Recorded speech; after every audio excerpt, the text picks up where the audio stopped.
नमस्कार। हम लोग आज पेगासस के बारे में कुछ बात कर रहे हैं। इसका एक संदर्भ जो सीधे सुप्रीम कोर्ट से जुड़ रहा है, चर्चा का केंद्र उसी के इर्द गिर्द है।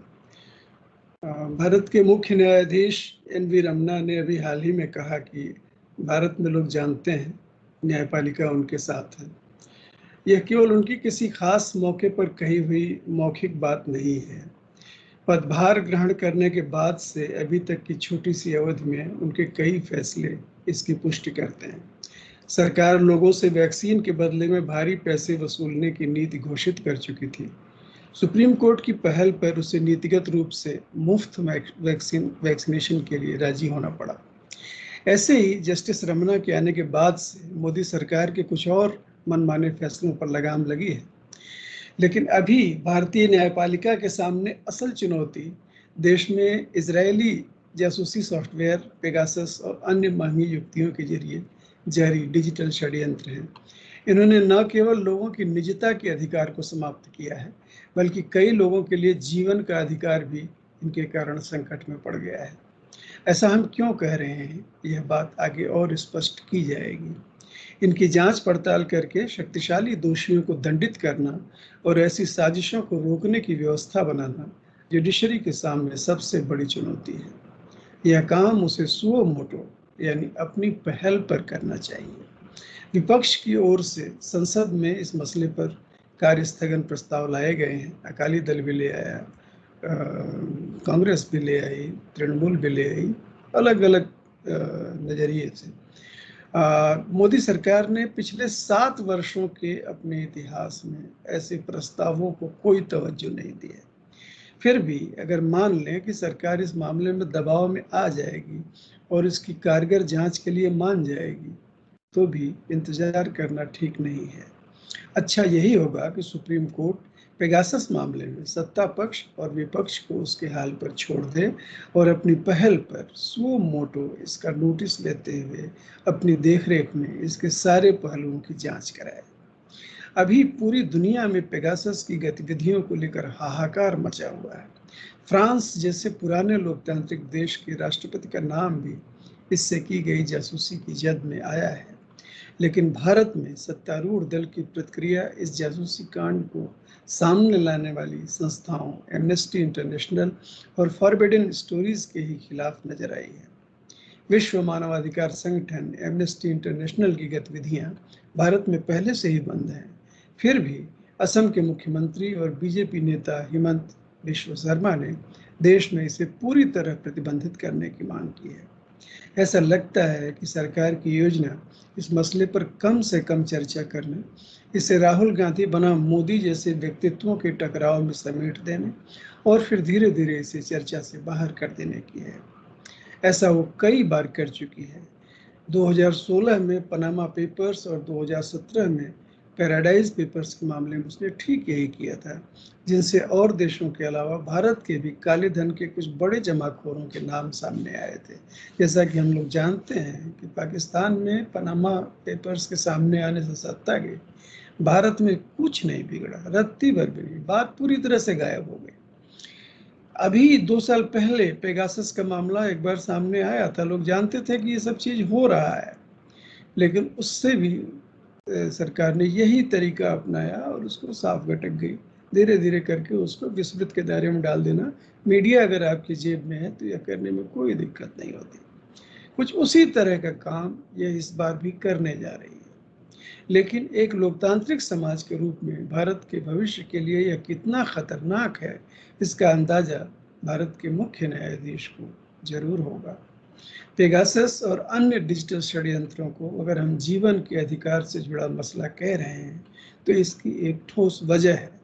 इसके लिए हमें पेगासस जासूसी कांड को अमेरिकी साइबर क्राइम विरोधी संस्था आर्सेनल की उन 3 रिपोर्टों से जोड़कर देखना होगा, जो उसने 2017 में एल्गार परिषद से जुड़े मामलों में गिरफ्तार सामाजिक और बौद्धिक कार्यकर्ताओं के कंप्यूटरों की जांच के बाद जारी की थी। आर्सेनल ने बिना किसी संदेह के यह साबित किया है कि इन सभी कार्यकर्ताओं के कंप्यूटर किसी न किसी तरह से हैक किए गए हैं और उनमें हैकर द्वारा इनके खिलाफ फर्जी साक्ष्य भरे गए हैं। ध्यान रहे, इनमें से ज्यादातर कार्यकर्ता जेल में हैं। 84 साल के बुजुर्ग स्थान स्वामी की जेल में ही रहते हुए मृत्यु हो चुकी है और बुजुर्ग कवि वरवर राव को मरणासन्न अवस्था में जमानत पर रिहा किया गया है। आर्सेनल के मुताबिक इनमें सुरेंद्र गाडलिंग और रोना विल्सन के कंप्यूटरों के साथ की गई छेड़छाड़ इतनी गहरी और भयानक है कि उसके विश्लेषक भी इसे देखकर चकित रह गए थे। ध्यान रहे, ऐसे 8 कार्यकर्ताओं के 9 फोन नंबर और उनके रिश्तेदारों के कई सारे फोन नंबर पेगासस की जासूसी सूची में मौजूद थे। इनमें सबकी जासूसी उसने की या नहीं, यह जानने का कोई तरीका नहीं है, क्योंकि एप्पल के अलावा बाकी फ़ोनों में बाहरी घुसपैठ का रिकॉर्ड रखने की व्यवस्था ही नहीं है और वहाँ इसके निशान खोजना बहुत मुश्किल है। याद रहे, इन कार्यकर्ताओं और बुद्धिजीवियों की गिरफ्तारी के समानांतर ही मोदी सरकार ने अर्बन नक्सल का मुहावरा चलाया और मीडिया से लेकर एकेडमिक्स तक अपने किसी भी तरह के विरोध की संभावना समाप्त कर दी। गांव कस्बों में लोग पुलिस से इसलिए डरते हैं कि उससे कोई पंगा हो जाए, किसी दरोगा से, किसी सिपाही से कोई पंगा हो जाए तो उन्हें बिना कोई कारण बताए ही गिरफ्तार कर लिया जाएगा और उनके पास से गांजा, अफीम या किसी अवैध असलहे की बरामदगी दिखा दी जाएगी।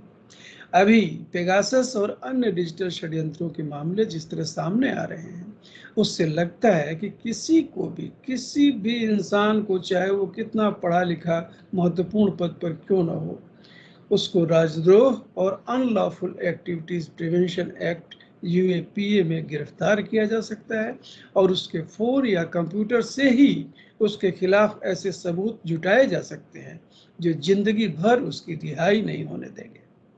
भारत की आम जनता में ही नहीं, जुडिशरी के शीर्ष पर भी इसके खिलाफ जबरदस्त आक्रोश देखा जा रहा है।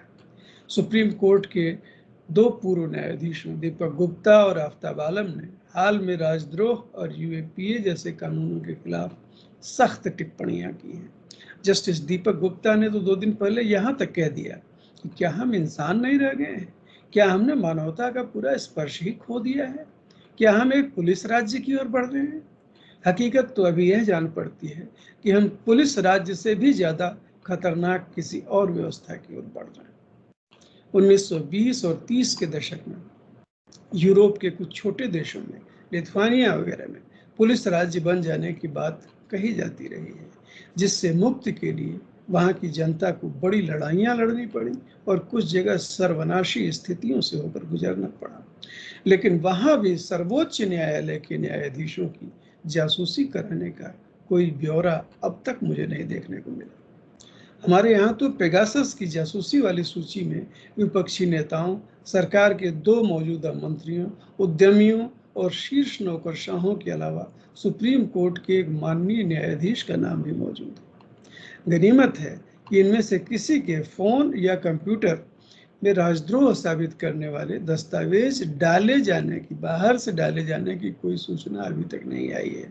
लेकिन तकनीकी रूप से इसमें कोई अड़चन नहीं है, क्योंकि ऐसा अगर सुरेंद्र गाडलिंग और रोना विल्सन के साथ किया जा सकता है तो बाकी सबको सिर्फ इन हैक्ड कंप्यूटरों से एक ईमेल भेजकर फंसाया जा सकता है, जैसा कि स्टान स्वामी के साथ किया गया। तो यह सब किसी और के साथ क्यों नहीं किया जा सकता? मुंबई हाईकोर्ट में आर्सेनल की रिपोर्टों के इर्द गिर्द नए सिरे से सुनवाई चल रही है जमानत को लेकर।